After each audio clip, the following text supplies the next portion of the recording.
बिस्मिल्लाहिर्रहमानिर्रहीम। नाज़रीन अस्सलाम वालेकुम। मैं हूं इमरान वसीम। नाज़रीन, प्रोग्राम का आगाज़ तो दो प्रोपेगेंडा न्यूज़ से करेंगे। और प्रोपेगेंडा क्या होता है? फ़ेक न्यूज़ होती हैं। तो इन दो ख़बरों की डिटेल के बाद हमारे प्रोग्राम की जो टॉप स्टोरी है, टार्ज़न की वापसी, और फिर जो पाकिस्तान तहरीक-ए-इंसाफ़ के सेक्रेटरी इत्तलात हैं रऊफ़ हसन साहब, उन्होंने जो प्रेस कॉन्फ्रेंस की और उस प्रेस कॉन्फ्रेंस में जिस तरीके से chief justice of Pakistan justice Qazi Faez Isa और चीफ जस्टिस आमिर फ़ारूक को टारगेट किया गया, ये दरअसल मामला क्या था? इसके पीछे यानी पस मंज़र में कहानी क्या है? रऊफ़ हसन साहब किस खौफ का शिकार थे या उनको किस बात का डर था, और वो डर उनको कैसे मुबैना तौर पे महंगा पड़ा है?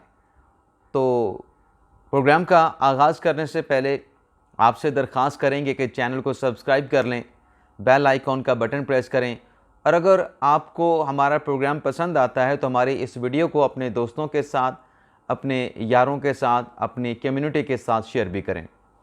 तो पहली प्रोपेगेंडा न्यूज़ से नाज़रीन प्रोग्राम का आगाज़ करने से पहले आप जानते हैं कि आज मुल्तान में ज़िमनी इलेक्शन हो रहा है, और उस ज़िमनी इलेक्शन में भी बहुत ज़्यादा दावे किए गए।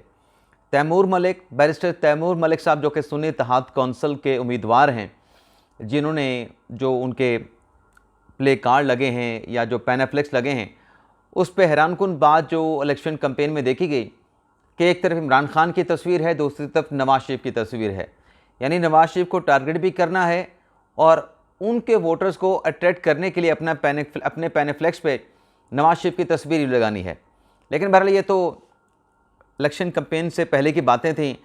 आज नाज़रीन जो 275 हलके हैं जहां पे यूसुफ रज़ा गिलानी ने जीतने के बाद ये सीट खाली की थी, और अब अली मूसा गिलानी और बैरिस्टर तैमूर मलिक का अपना मुकाबला है।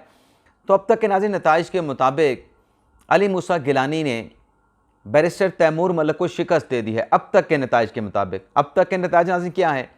वो है कि 275 पोलिंग स्टेशन में से जो 24 पोलिंग स्टेशन के रिज़ल्ट आए हैं, उसमें जो बर्तरी है अली मूसा गिलानी की, वो आलमोस्ट डबल के करीब है। यानी 24 पोलिंग स्टेशन में तैमूर मलिक ने 3100 वोट हासिल किए हैं और अली मूसा गिलानी ने 5700 से ज़ायद वोट हासिल किए हैं। और ये मैं अब तक की कामयाबी अली मूसा गिलानी की बता रहा हूँ, और ये मैं अब तक की नाकामी बैरिस्टर तैमूर मलिक की बता रहा हूँ।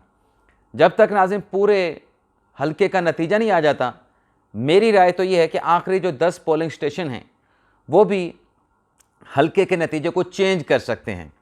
इसलिए जब तक तमाम 275 पोलिंग स्टेशन का नतीजा नहीं आ जाता, हम ये नहीं कह सकते कौन हारा है कौन जीता है, क्योंकि अगर थोड़ा मार्जिन हो तो आखिरी 10 पोलिंग स्टेशन भी रिज़ल्ट चेंज कर सकते हैं। तो देखते हैं इसमें कौन जीतता है और कौन नाकामी से दो चार होता है। इसी नाज़रीन चले मुझे याद आ गया कि ये जो अली मूसा गिलानी साहब कैंपेन चला रहे थे और आज इलेक्शन हो रहा था, तो आज यूसुफ रज़ा गिलानी को एक मैसेज आया है अली मूसा गिलानी के ख़िलाफ़, जिसमें थ्रेट किया गया, धमकी दी गई। तो उस पर अली मूसा गिलानी ने मुल्तान के थाना कैंट में नामालूम अफराद के ख़िलाफ़ जो है वो FIR दर्ज करा दी है, और अब तक की इंक्वायरी के मुताबिक वो जस्ट टेलीफोन से यूसुफ रज़ा गिलानी, जो कि चेयरमैन सेनेट भी हैं, उन्हें मैसेज किया गया, उसकी लोकेशन खानेवाल से ट्रेस हो रही है कि वो शख्स मैसेज करने वाला खानेवाल में है। तो ये भी था। अब आ जाते नाज़रीन प्रोपेगेंडा न्यूज़ पे। सबसे पहले तो नाज़रीन जो किर्गिस्तान में पाकिस्तानी स्टूडेंट और वहाँ पे जो हंगामा आराई हुई, उस पर नाज़रीन हमारे जो डिप्टी वज़ीर आज़म हैं इसहाक़ डार साहब और अमीर मकाम साहब ने जाना था किर्गिस्तान। उस पर अचानक से वो जो रवानगी थी वो रुक गई। उसको नाज़रीन सोशल मीडिया पे एक रंग दिया गया कि देखें हमारे डिप्टी वज़ीर आज़म अमीर मकाम साहब जाना चाह रहे थे, लेकिन उनको किर्गिस्तान हुकूमत ने इजाज़त नहीं दी कि आप ना आएँ, आपके आने की कोई ज़रूरत नहीं, आप अपने घर पे रहें, पाकिस्तान में रहें, हम इन मामलात को देख रहे हैं। यानी इस तरीके से रंग देने की कोशिश की कि ये हमारी इज़्ज़त है कि हमारे डिप्टी वज़ीर आज़म और वफाकी वज़ीर को किर्गिस्तान हुकूमत ने अपने मुल्क में जाके पाकिस्तानी स्टूडेंट का हाल अहवाल जानने की इजाज़त भी नहीं दी। तो ये प्रोपेगेंडा किया गया। दूसरा जो इसमें प्रोपेगेंडा किया गया वो ये कहा गया कि इसमें पाकिस्तानी स्टूडेंट हलाक हो गए हैं, जान से चले गए हैं और जहाँ भाग हो गए हैं, दुनिया से जा बैठे हैं और ज़्यादती की गई हमारी पाकिस्तानी लड़कियों के साथ वहाँ पे। ये भी नाज़रीन फेक न्यूज़ थी। अब प्रोपेगेंडा कौन कर रहा था? पाकिस्तान में प्रोपेगेंडा करने का जो अबूर है, जो डिग्रियां हैं, जो सलाहियत है, वो सिर्फ एक ही सियासी जमात के पास है। तो इस पे नाज़रीन हकीकत ये है कि किर्गिस्तान की हुकूमत ने पाकिस्तान से कहा कि आपके डिप्टी प्राइम मिनिस्टर इतना बड़ा ओहदा आता है, आपके मिनिस्टर अगर इन हालात में हमारे मुल्क आएंगे, हम सूरत हाल को कंट्रोल कर चुके हैं, सूरत हाल काबू में है, और अगर आप आते हैं तो पूरी दुनिया में हम ब्रादर मुल्क हैं, तो हमारा जो एक इमेज है वो ख़राब होगा, इमेज ख़राब होगा, तो आप प्लीज़ ना आएँ। तो उन्होंने रिक्वेस्ट करके हमारे वज़ीर आज़म, डिप्टी वज़ीर आज़म और मिनिस्टर साहब को रोका कि आप ना आएँ। और ये जो वज़ीर ख़ारजा हैं किर्गिस्तान के, उनके साथ जो SCO इजलास हो रहा है उज़्बेकिस्तान में, ताशकंद में, वहाँ पे किर्गिस्तान के वज़ीर ख़ारजा के साथ हमारे वज़ीर ख़ारजा इस्हाक़ डार साहब की मुलाकात होगी। ये भी ख़बर एक है। अब ये देखें कैसे रंग दिया गया मामलात को तोड़ मरोड़ के, जबकि हकीकत ये है कि ना ही किर्गिस्तान हुकूमत ने इस्हाक़ डार को रोका, वफाकी वज़ीर को रोका, और ना ही अब तक की मुस्तक़ा रिपोर्ट के मुताबिक, ख़बर के मुताबिक किसी पाकिस्तानी लड़की के साथ वहाँ पे ज़्यादती नहीं हुई और कोई पाकिस्तानी स्टूडेंट वहाँ पे जान बहक नहीं हुआ। कोई पाकिस्तानी स्टूडेंट जान से हाथ नहीं धो बैठा। तो अब हम ये किसकी खिदमत कर रहे हैं? मेरे ख्याल से इस तरह का जब कोई इंतशार हो तो इंतशार से फ़ायदा उठाने वाला इंसान नहीं होता। वो क्या होता है आप खुद कह सकते हैं, फैसला कर सकते हैं वो कौन होता है, इंसान नहीं होता बहरहाल। इसके अलावा नाज़रीन, ये जो इस किस्म की खबरें चलती हैं, fake news, propaganda news, campaign बेबुनियाद जिसका न सर है न पैर है, अब इसके ख़ात्मे के लिए पंजाब हुकूमत ने कानून बनाया है। उस पर कुछ एतराज़ आया है कि ये सहाफ़ियों के हवाले से है, सहाफ़ियों की जो प्रोफेशनल जो उनकी रिस्पॉन्सिबिलिटी है उस पर कदगन लगाने के लिए। तो इस पर उस्मा बुखारी साहबा ने जो सहाफ़ियों के नुमाइंदे हैं उनको बुला लिया है। कल पंजाब असम्बली में उनके साथ बातचीत होगी। लेकिन नाज़रीन, ये कानून ऐसा होना चाहिए कि जिसमें क्लैरिटी भी हो, और फेक न्यूज़ के ख़ात्मे के लिए अगर कोई कानून बनता है, प्रोपेगेंडे के ख़ात्मे के लिए अगर कोई डेफामेशन का कानून बनता है, मनफी हतक अमेज़ कैंपेन के लिए अगर कोई डेफामेशन सिविल लॉ बनता है, तो इससे किसी सहाफ़ी को कोई ख़तरा नहीं। जो ख़बर देने वाला सहाफ़ी है ना नाज़रीन, उसको इस तरह के कवानीन से कोई ख़तरा नहीं। अब हम बात तो यहाँ पे बरतानिया की करते हैं, मिसालें अमेरिका के भी देते हैं, बरतानिया के भी देते हैं, यूरोपियन ममालिक के भी देते हैं कि वहाँ पे देखें कितने बेहतरीन कानून हैं, आप फेक न्यूज़ नहीं दे सकते। आप फेक न्यूज़ दें तो आपको हर्जाना हो जाता है, आपको जुर्माना हो जाता है। और फिर वहाँ के अदालती निज़ाम की भी मिसालें देते हैं कि वहाँ पे बड़ी जल्दी तगड़े फ़ैसले होते हैं, जल्द फ़ैसले हो जाते हैं। तो ये जो डेफामेशन लॉ आ रहा है, कानून आ रहा है फेक न्यूज़ के हवाले से, तो ये भी तो फिर उसी जाने हम बढ़ रहे हैं ना, जिन ममालिक के मिसालें देते हैं। और उसमें अगर कोई गलत खबर दे, जो झूठी खबर दे, किसी के ऊपर बेबुनियाद इल्ज़ाम लगाए, तो वो आके जवाब देगा और ऐसी अदालत, ऐसे फोरम के ऊपर केस चलेगा जहाँ पर फास्ट ट्रैक के ऊपर ऐसे मुकदमात के फ़ैसले होंगे। तो देखते हैं कि कल सहाफ़ियों को बुला लिया गया है, सहाफ़ियों के नुमाइंदों को क्या मामले पे क्या जो है वो पेशरफ्त होती है और क्या तय पाता है। अब आ जाते हैं नाज़रीन टार्ज़न की वापसी के हवाले की जो खबर है उस पर। वैसे वापसी तो नाज़रीन जो MQM के साबिक गवर्नर हैं इरशाद अब्बास साहब, उनकी भी वापसी हुई है, लेकिन ये वो वाली वापसी नहीं जो मैंने थंबनेल पे लिखा कि टार्ज़न की वापसी। टार्ज़न कोई और है, और ये टार्ज़न का लफ्ज़ नाज़रीन मैंने अट्रैक्ट करने के लिए, सीधी सी बात है, क्लिक हासिल करने, क्योंकि अगर मैं लिख देता कि ये है तो शायद आपको खबर में दिलचस्पी कम रहती, लेकिन मामला बड़ा ही दिलचस्प है, बड़ा अहम है। और एक और भी चीज़ होती है नाज़रीन थंबनेल पे टार्ज़न लिखने की,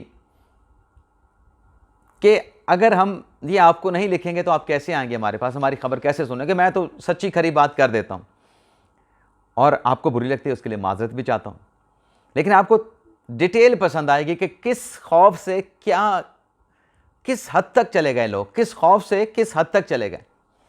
पहले तो नाज़रीन इरशाद अब्बास साहब का जिक्र हुआ था, थोड़ी सी उनकी डिटेल भी आपके साथ शेयर कर लें।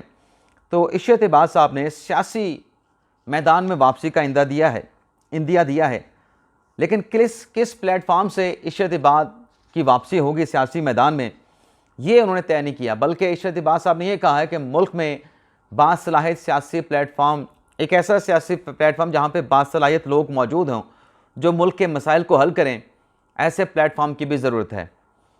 और वो कहते हैं कि मैं MKM के साथ लाताल्लुक़ हूँ, वो मेरे साथ लाताल्लुक़ हैं, लेकिन जो राना सनाउल्लाह साहब ने स्टेटमेंट दिया कि मुल्क के हालात में जो इदारे हैं उनके दरमियान डायलॉग होना चाहिए, और वज़ीर आज़म सोच रहे हैं कि इस मामले पे सदर साहब को एडवाइस करें।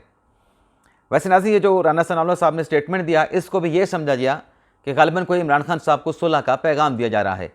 हालांकि ये जो बात हो रही है, ये इदारों के माबैन जो तनाव है उसकी बात हो रही है कि उस तनाव को कैसे ख़त्म करना। इदारे कौन से हैं? मुकन्नना, इंतज़ामिया और अदलिया, इसमें सियासी जमातें नहीं हैं। तो ये अगर डायलॉग, ये प्रोसेस शुरू हुआ अगर निगोसिएशन का, तो ये इदारों के माबैन होगा। और इस पर तहरीक इंसाफ ने बड़ा रौला गोला भी डाला हुआ है कि ये तो मामला सियासी जो है वो आउट ऑफ कोर्ट सेटलमेंट करने के बजाय कोर्ट में हल किया जाए।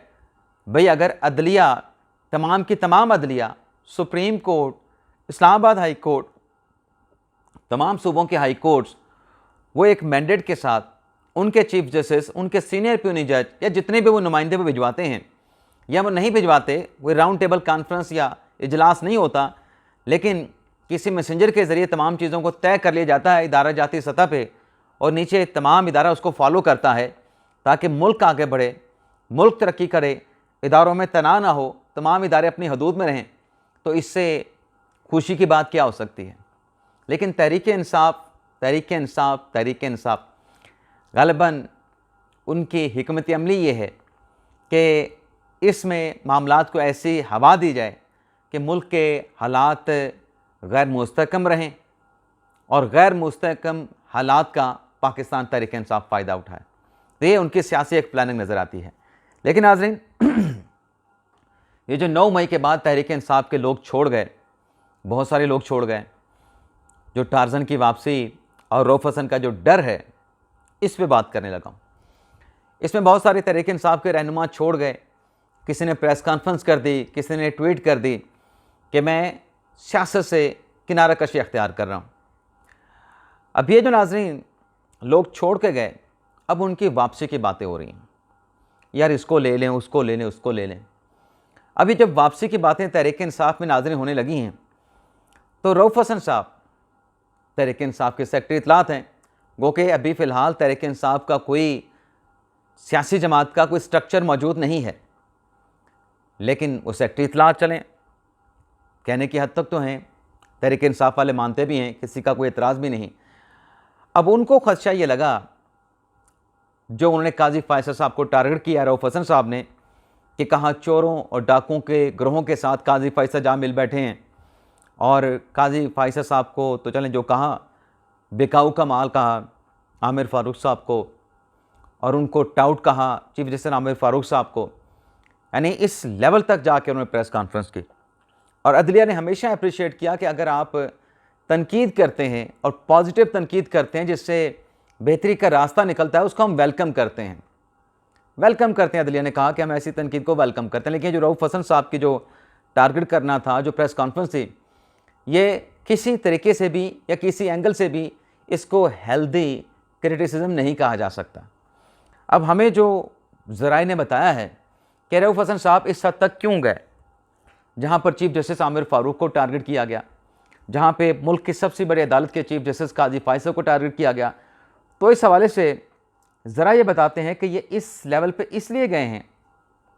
रऊफ़ हसन साहब, उन्हें डर था कि जो बातें होने लगी हैं तहरीक इंसाफ में पुराने लोगों की वापसी के, जिसमें फवाद चौधरी साहब का भी नाम आ रहा है, और PTI के लोग समझते हैं कि अगर फवाद चौधरी साहब की वापसी होती है, जो कि अभी बातें चल रही हैं, अभी फाइनल ऐसी कोई ख़बर नहीं आई, अगर फवाद चौधरी की वापसी होती है तो मीडिया का जो महाज है वो फवाद चौधरी साहब संभालेंगे। लेकिन उनकी वापसी से पहले तो रऊफ़ हसन साहब संभाल रहे हैं ना अभी तक।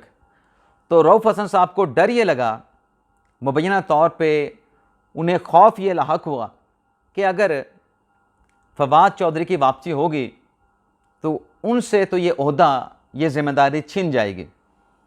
तो इससे पहले कि फवाद चौधरी की वापसी हो, तो उससे पहले फवाद चौधरी साहब वाला जो महाज है, जिस तरीके से वो गुफ्तगू करते थे, उससे बढ़ के, हालांकि फवाद चौधरी साहब भी बात करते हुए उनको पता है कि रेड लाइन कहाँ पे है, किस लाइन से आगे नहीं जाना। तो ये उस खौफ से कि फवाद चौधरी साहब की वापसी ना हो जाए तहरीक इंसाफ में, इन्होंने ना आओ देखा, ना ताओ देखा, और मैं एक और शामिल करता हूँ, ना भाव देखा, और ऐसी लाइन को क्रॉस कर गए अदलिया को टारगेट करते हुए कि चीफ जस्टिस को शामिल करवा दिया कि आप तो चोरों गिरोहों के, डाकुओं के गिरोह में शामिल हो गए हैं। आमिर फ़ारूक साहब को टाउट कह दिया, आमिर फ़ारूक साहब को बिकाऊ का माल कह दिया।